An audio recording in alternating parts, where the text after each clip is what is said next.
ఈ నెల 10వ తేదీన వనగండ్ల కిరణ్ కుమార్ అనే అతను మర్డర్ గావించబడ్డది. దాని విషయంలో వాళ్ళ మదర్ ఫిర్యాదు చేస్తే కేసు నమోదు చేయడం జరిగింది.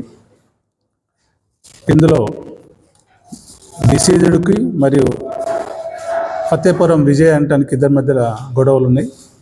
గొడవల కారణం ఈ కిరణ్ అనే అతను ఈ ఫతేపురం విజయ్ భార్యకు ఇల్లీగల్ కాంటాక్ట్స్ ఉన్నాయనే అనుమానంతో ఈ విజయ్ కుమార్ వడ్డే పున్నం, దుర్గం సైదులు, చంద్రశేఖర్, మామిడి ఎల్లయ్య, దుర్గం బాబు అనే వాళ్ళతో సహాయంతో 10 తారీఖు మర్డర్ చేయడం జరిగింది.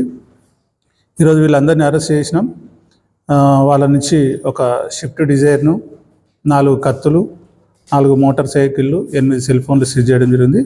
ఈరోజు వీళ్ళందరినీ కోర్టులో ప్రొడ్యూస్ చేస్తున్నాం. మొత్తం ఇందులో 8 మంది నేరస్తులు, వాళ్ళ తల్లిదండ్రులు కూడా నేరస్తులుగా ఉన్నారు. అయితే ప్రస్తుతం 6గురిని అరెస్ట్ చేస్తున్నాం. 7th నుంచి, ఈ నెల 7th నుంచి వాళ్ళు రెక్కి చేసుకుని ఇది మర్డర్ చేశారు. ఎవరు లేరు, వీళ్ళు 6 మెంబర్స్. ప్రధాన కారణం కేవలం అక్రమ సంబంధం. ఫతేపురం విజయ్ అంటూ వాని భార్యతోటి ఈ కిరణ్ కుమార్కు సంబంధం ఉందనే, అక్రమ సంబంధం ఉన్నదని ముఖ్య కారణం.